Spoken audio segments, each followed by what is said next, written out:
तो मैंने उसी टाइम तुरंत काट करके और इसका मैंने बाजू और ये सीने का एक पीस भी खाया था। अच्छा। हाँ जी, जो मैंने घर में ही मतलब किचन में बनाया था। जिसे अभी आपने सुना उसका नाम सुरेंद्र कोली है। ये एक नौकर है जिस पर आरोप लगा कि नोएडा के कोठी के अंदर जो लगातार कई छोटे छोटे बच्चे गायब हो रहे थे उन्हें मारकर, काटकर, पकाकर, कुकर में सीटी लगाकर ये जो नौकर था खा गया था। इस पूरे कड़ी में जो मालिक है उसे तो छोड़ दिया गया, लेकिन नौकर को आजीवन कारावास की सजा हाई कोर्ट ने दी थी। लेकिन उसे जल्द अब सुप्रीम कोर्ट से राहत मिल सकती है, क्योंकि जो सुप्रीम कोर्ट में जो बहस हुई है उस बहस पे जिसने इस पर इल्जाम लगा था कि इसने एक लड़की का पहले तो रेप किया, रेप करने के बाद जब इसका मन भर गया तब इसने किचन के चाकू से छोटे छोटे टुकड़े कर कर उस लड़की के पॉलिथीन में भरकर अपने घर के पीछे वाले हिस्से में फेंक दिया।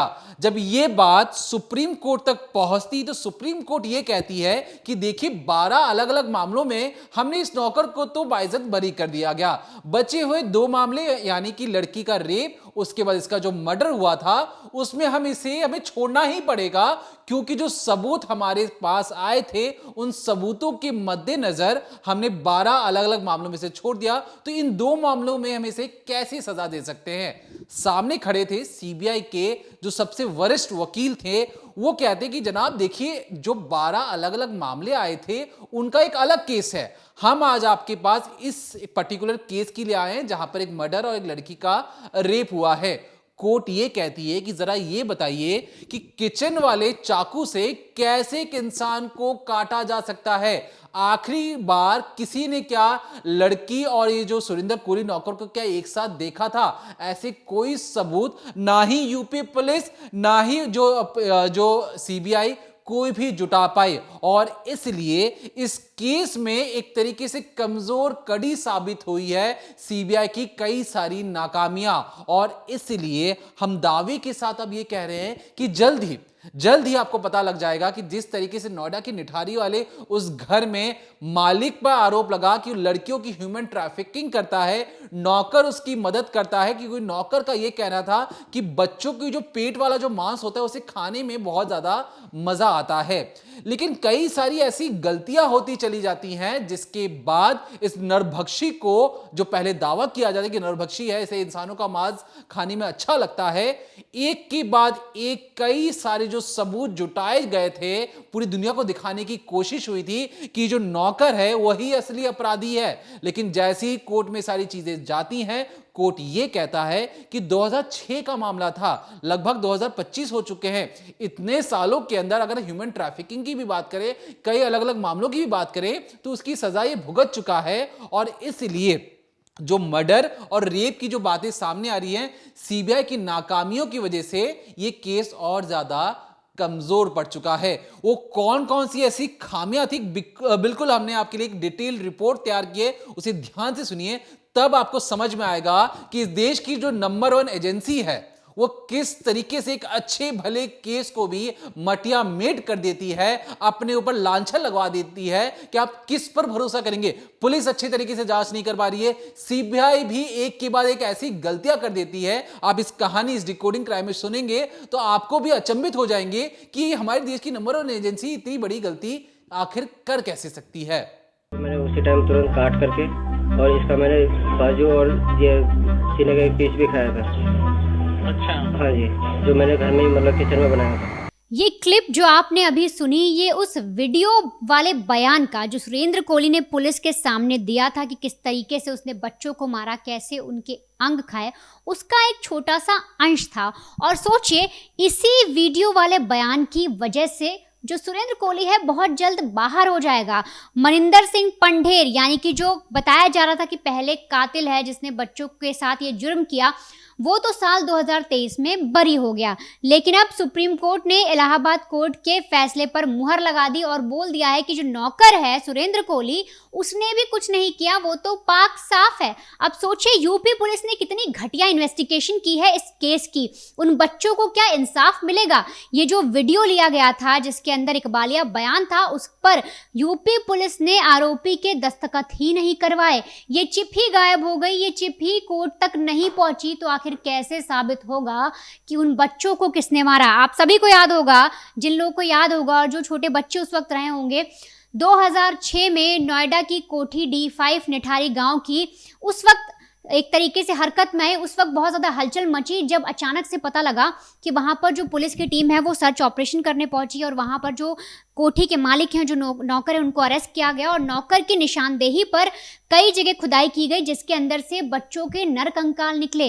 कोठी के पीछे जो नाला बहता है उसके पीछे से नर कंकाल निकले, और तो और कहीं पर बच्चों के हाथ निकले, कहीं पर उनके पैर कटे हुए निकले, पॉलीथीन के अंदर जो है उनके सिर निकले, उसकी जो हड्डियां होती है वो निकली। और जब पुलिस ने इन्वेस्टिगेशन की तो मालिक मनिंदर सिंह पंढेर और जो नौकर था सुरेंद्र कोहली, दोनों को अरेस्ट किया गया। लंबा मामला चला, लेकिन इतने लंबे मामला चलने के बाद भी आज सामने आता है कि दोनों आरोपी नहीं हैं, दोनों ने तो बच्चों का कत्ल किया ही नहीं।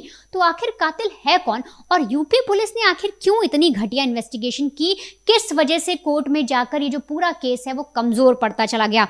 उसके बारे में अगर आपको बताएं तो देखिए, सबसे पहले जो फॉरेंसिक इन्वेस्टिगेशन कराई गई यूपी पुलिस के द्वारा, बहुत ही बेकार कराई गई। कोई भी साक्ष्य जो है वो कोर्ट में एक तरीके से प्रूफ नहीं हो पाए। इसके अलावा किया, जो मैंने आपको शुरुआत में बताया कि जो वीडियो लिया गया था उस पर दस्तखत नहीं कराए, जिसकी वजह से उसकी चिप भी नहीं मिली और साथ ही साथ कोर्ट में पेश नहीं की गई, तो कोर्ट उसको भी नहीं मान रही। और तो और जो रिटर्न में एक इकबालिया बयान लिया जाता है, जब पुलिस मुजरिम को अरेस्ट करती है, आरोपी को, उससे पूछताछ करती है, उस वक्त जो इन्वेस्टिगेशन में जो बयान दिया जाता है उसको भी वेरीफाई नहीं किया गया यूपी पुलिस के द्वारा। और जब वही बात हर केस में अक्सर होता है, पुलिस इन्वेस्टिगेशन करती है, आधे केस को मटियामेट कर देती है, बहुत सारे सबूत इधर के उधर हो जाते हैं, फिर केस सीबीआई तक जाता है और सीबीआई जाकर कोर्ट में कहती है कि सर, जब तक हमारे पास केस आया तब तक बहुत से सबूत जो थे वो धूमिल हो चुके थे। ठीक ऐसा ही इस केस में हुआ। आप देखिए, सबसे पहले आपको बताते हैं कि सुप्रीम कोर्ट ने फैसला जो है वो बरकरार क्यों रखा, क्या वजह रही और क्या तर्क दिया सुप्रीम कोर्ट ने।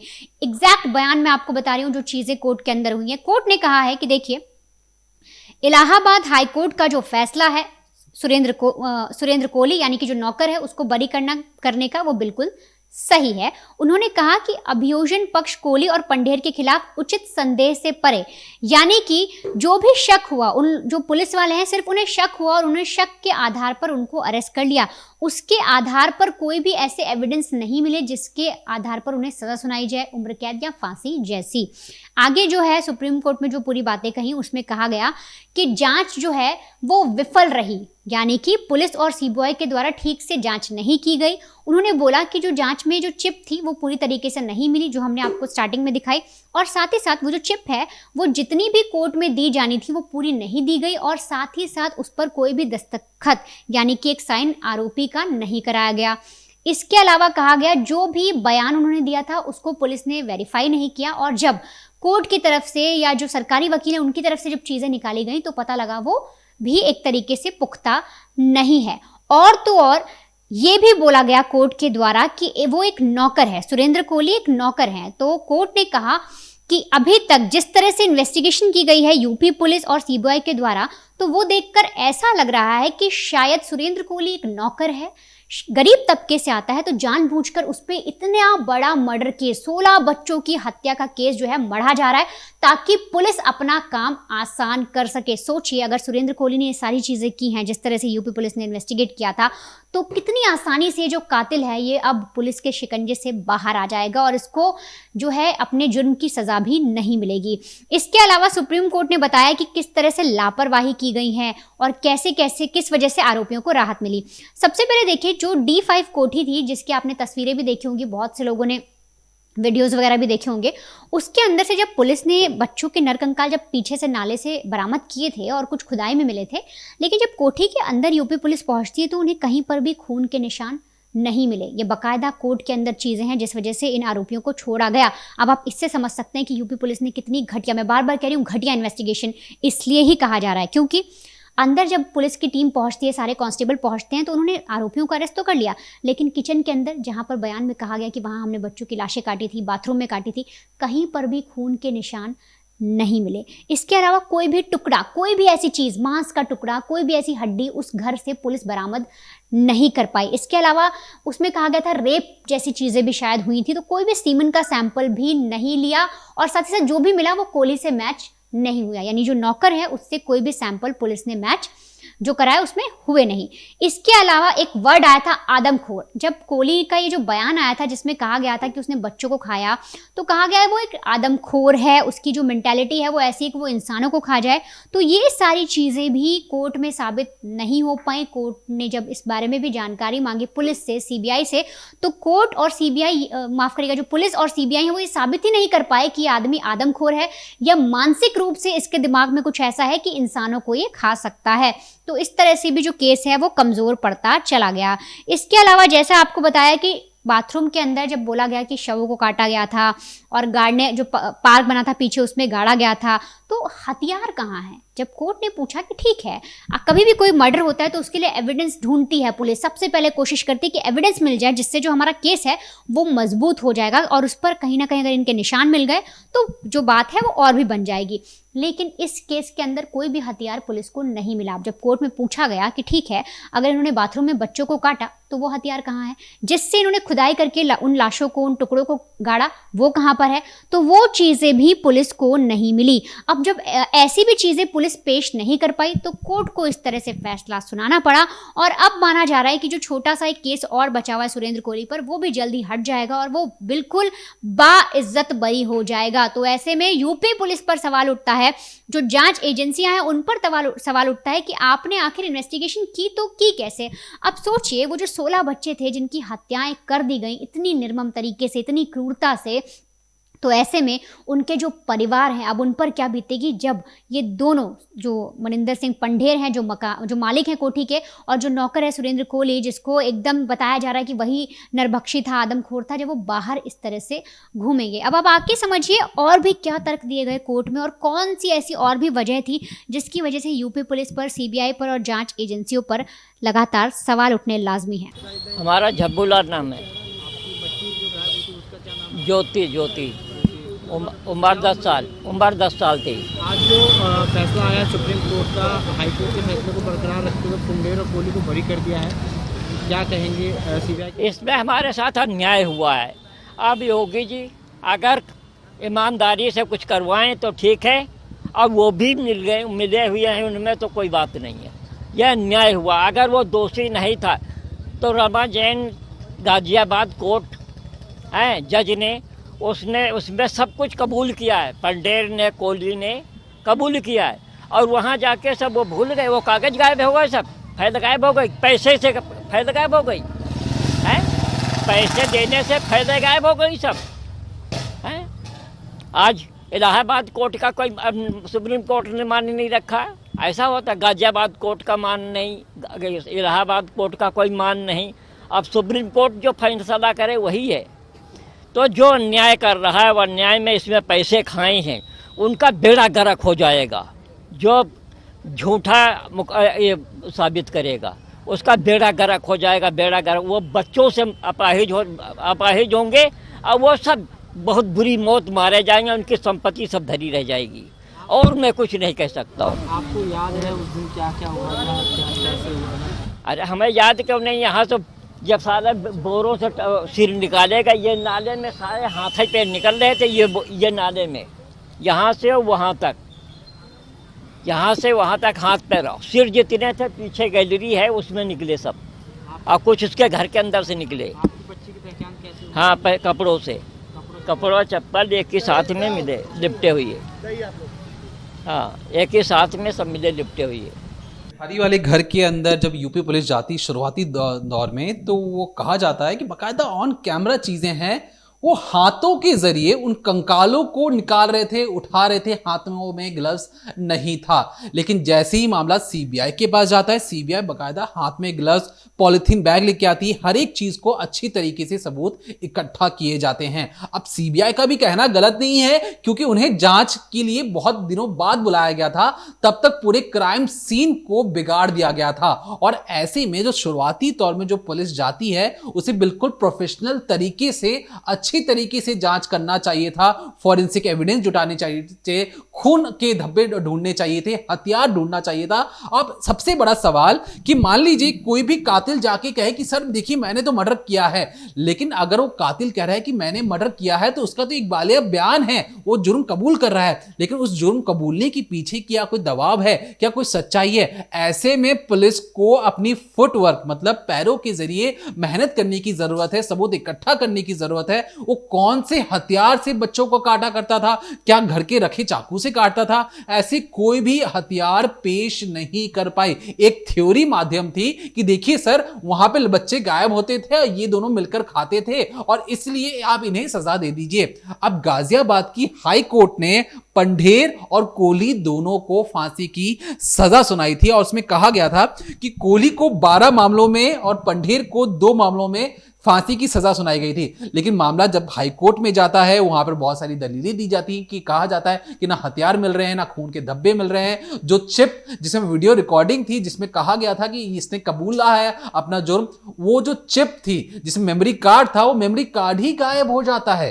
अब आप समझ रहे इस पूरे निठारी वाले घर के पीछे कौन सा ऐसा नेक्सस काम कर रहा था, किस हालत में जो जांच एजेंसियां काम कर रही थी कि उनसे एक मेमोरी कार्ड संभाला नहीं गया। और ऐसा कौन सी रिकॉर्डिंग थी कि सिर्फ एक ही मेमोरी कार्ड में रिकॉर्ड हुआ? क्या उन्होंने 2 से 3 कैमरे लगा के रिकॉर्ड नहीं किए? अगर इतना ही जरूरी था तो उसके 3 से 4 कॉपी बनाने की जरूरत थी। लेकिन पता नहीं जांच एजेंसियां क्या कर रही थी। इसके बाद होता क्या है, हाई कोर्ट जाता है जब मामला, तब बहुत सारे सबूत पेश नहीं किए जाते। तो हाई कोर्ट कहता है कि कैसा नमूना पेश करना चाहती है सीबीआई पुलिस पूरी दुनिया के सामने कि उनसे ठीक से जांच ही नहीं हो पा रही है, एक थ्योरी को प्रूफ नहीं कर पा रही है। और यही थ्योरी जब हाई कोर्ट, इलाहाबाद की जो हाई कोर्ट है, सिरे से मना करती है कि नहीं फांसी की सजा नहीं होगी। जो पंढेर था उसे छोड़ दिया जाता है और कहा जाता है कि पंढेर तो मालिक था, उसे नहीं पता था कि नौकर क्या काम कर रहा है। जब ये पूरा मामला उठकर सुप्रीम कोर्ट जाता है तो सुप्रीम कोर्ट कहती है कि इस पूरे मामले में जानबूझकर नौकर को फंसाने की कोशिश की जा रही है, उस पर सारे आरोप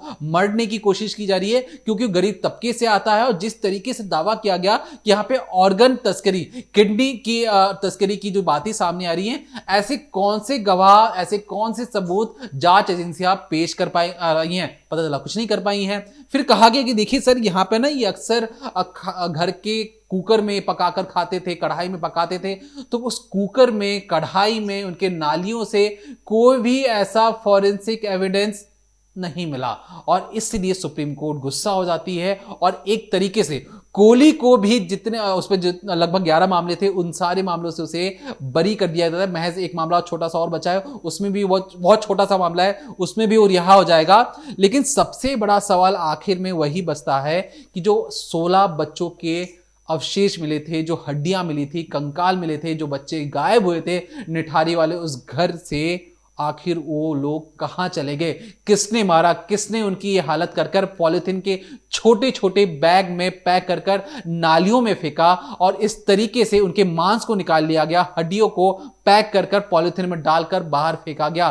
क्योंकि अक्सर कहा जाता था कि जो कोहली है, अब तक जितनी भी मीडिया रिपोर्ट्स हैं और खुद कोहली का भी उस वीडियो रिकॉर्डिंग में ये कहना था कि उसे छोटे बच्चों की मांस खाने का शौक था और इसलिए छोटे बच्चों का अक्सर शिकार करता था। लेकिन अब उस पूरे मामले में 360 डिग्री घूम गया है। खुद सीबीआई को, खुद यूपी सरकार को, खुद यूपी पुलिस को समझ में नहीं आ रहा कि उनसे गलती कैसे हो गई है। अब इस गलती के लिए जब उन्हें डांट मिल रही है तो सोचिए, जब एक कोहली जिस पर आरोप है, पूरा का पूरा गांव उस कोहली के नाम से डरता था, जब वो कोहली वापस बाहर आएगा और उस कोठी के बाहर खड़े होकर उस कोठी को देखेगा जहां पर बच्चों को मारता था, जितने भी दावे किए गए थे अब तक, सोचिए उस कोहली से कितने लोग डरेंगे। और ये कहीं ना कहीं सिर्फ और सिर्फ हमारी जांच एजेंसियों की गलती है, चूक है और बहुत बड़ी नादानी है कि वो इतने बड़े केसेस में जहां पे सब कुछ खुली किताब जैसी चीजें थी उसमें भी वो इतनी बड़ी गलती एक के बाद एक करते चले गए। उस दस्तखत वाली जो बात है, उस दस्तखत से कहने का मतलब कि जब कोहली ने इकबाल अपना जुर्म कबूला तो साइन करता है कि हाँ सर मैं कबूल करता हूं कि मैंने वहां पे बच्चों को मारकर खाया है, वो सिग्नेचर तक लेना भूल गई ये जांच एजेंसी। सोचिए एक छोटे बच्चे भी एग्जाम देने से पहले बहुत सारी तैयारी और ध्यान देकर देते हैं, यहां पर तो एक इंसान बच्चों को खा गया, जांच एजेंसी को होश तक नहीं है, सिर्फ और सिर्फ उनको अपनी ड्यूटी करनी थी, वो ड्यूटी भी ठीक से नहीं हो पाई और आज जिस पर आरोप था कि उन्होंने 16 बच्चों को मारकर खाया है, आज वो बाहर घूम सकते हैं और महज कुछ ही दिन और लगेंगे उसके बाद वो भी बाहर आ जाएगा। तो कहीं ना कहीं इस टाइप की जो चीजें होती हैं जांच एजेंसियों को अच्छी तरीके से जांच कर कोर्ट के पास जाना चाहिए ताकि गंभीर से गंभीर धाराओं में वो हमेशा के लिए सलाखों के पीछे रहे, भले फांसी ना लगे लेकिन सलाखों के अंदर तो रहे। यहां पे तो ना फांसी हो पाई है ना वो सलाखों के पीछे रहेंगे। अब बाहर आकर खुले आसमान के नीचे सांस लेने के लिए कोहली अब बेताब है। मालिक तो पहले ही आ गया है, नौकर की बारी है, क्योंकि नौकर को बार बार कहा जा रहा था कि उस पर सिर्फ आरोप मढ़े गए हैं। तो फिलहाल के लिए इस पूरे मामले में जो भी जानकारी होगी हम क्राइम तक पहुंचाते रहेंगे। तब तक देखते रहिए decoding crime only on crime तक।